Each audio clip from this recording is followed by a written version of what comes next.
Hello বন্ধুরা, আজকে একটা বার্তা নিয়ে আপনাদের সামনে হাজির হয়ে গেছি। পার্শ্ব শিক্ষক, এসএসকে, এমএসকে শিক্ষকদের বেতন বৃদ্ধি নিয়ে নেতৃত্বদের উদ্দেশ্যে কিছু বার্তা। বর্তমানে বেতন বৃদ্ধির কোনো তৎপরতা আছে কিনা সমস্ত বিষয়ে আপনাদেরকে আজকে আপডেট দেব এবং কয়েকটি বিষয়ে আলোচনা করব।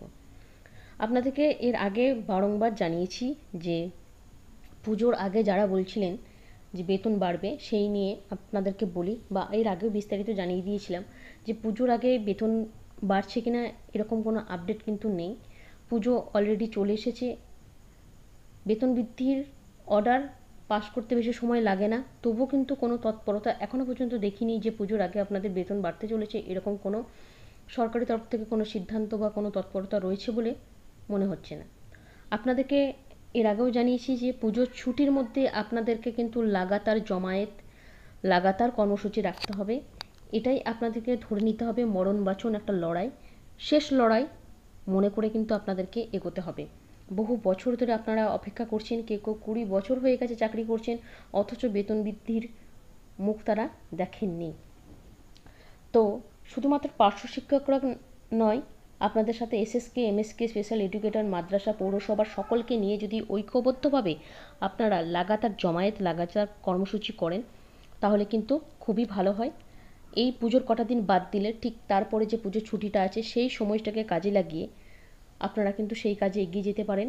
এর আগে আপনারা চেষ্টা করলেও কিন্তু পারেননি, কারণ আপনারা পারমিশন পাচ্ছিলেন না জমায়েতের।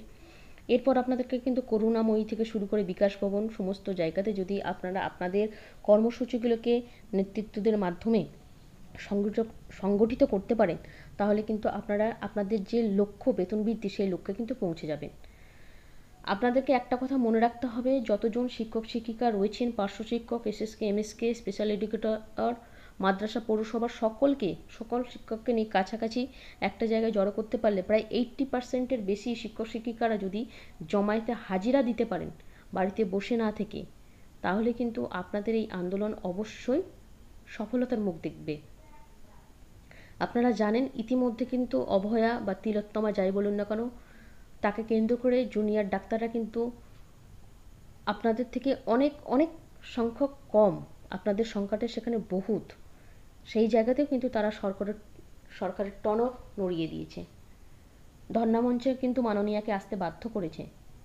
সেই জায়গা থেকে আপনাদের যদি বেতন বৃদ্ধিটাকে আদায় করে নিতে চান, তাহলে দৃষ্টান্তমূলক জমায়েত করে দৃষ্টান্তমূলকভাবে আপনাদের কর্মসূচিকে কিন্তু কাজে লাগাতে হবে।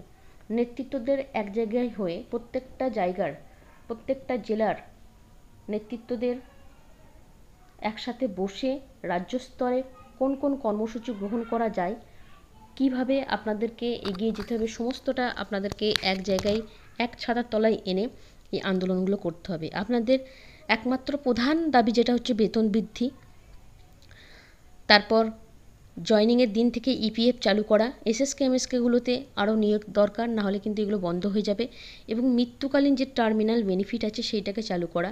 এই কয়েকটা বিশেষ কর্মসূচিকে একসাথে এক জায়গায় এনে আপনাদের লক্ষ্য পূরণের জন্যে পুজোর ছুটিটাকে কাজে লাগাতেই হবে। নেতৃত্বদের উদ্দেশ্যে বলবো, প্রত্যেককে একটা কর্মসূচির মাধ্যমে এক ছাতার তলায় এনে আপনাদের যদি এই সমাবেশ বা জমায়েত না হয়, তাহলে কিন্তু আরও কয়েক ধাপ আপনারা পিছিয়ে যাবেন।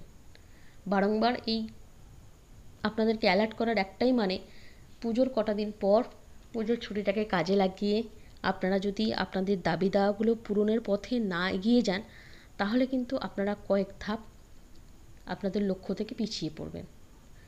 এর মুহূর্তে ভোট মিটে গেছে, সমস্ত কাজ হয়ে গেছে, অথচ প্রত্যেকটা ডিপার্টমেন্টে কিছু না কিছু বেতন বেড়েছে। ইতিমধ্যে আপনারা জেনে গেছেন কন্যাশ্রী, যুবশ্রী প্রকল্পের অধীনে যে সমস্ত কর্মচারী রয়েছে তাদেরও বেতন বেড়েছে। আপনাদের কিন্তু তুলনামূলকভাবে সেইভাবে কোনো বেতনের বৃদ্ধির কোনো সম্ভাবনাই নেই, বা কোনো রকম প্রস্তুতিমূলক আলোচনা আমরা দেখতে পাচ্ছি না। সে জায়গা থেকে আপনাদেরকে বলছি, আরও এক ধাপ আপনারা কিন্তু পিছিয়ে পড়বেন যদি না আন্দোলনগুলোকে বা সমাবেশ বা কর্মসূচিকে এখনও পর্যন্ত সেট না করা হয়। যাই হোক, নেতৃত্বদের এগিয়ে আসতে হবে।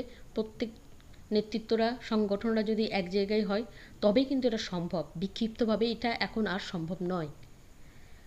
এই কয়েকটা ইনফরমেশান আপনাদের সাথে শেয়ার করে দিলাম। পরবর্তী ভিডিওতে কী ধরনের কর্মসূচি আসছে, নেতৃত্বদের কী বার্তা, সমস্তটাই আপনাদেরকে জানিয়ে দেবো। আজকের মতো এইটুকু। ভিডিওটা দেখার জন্য ধন্যবাদ।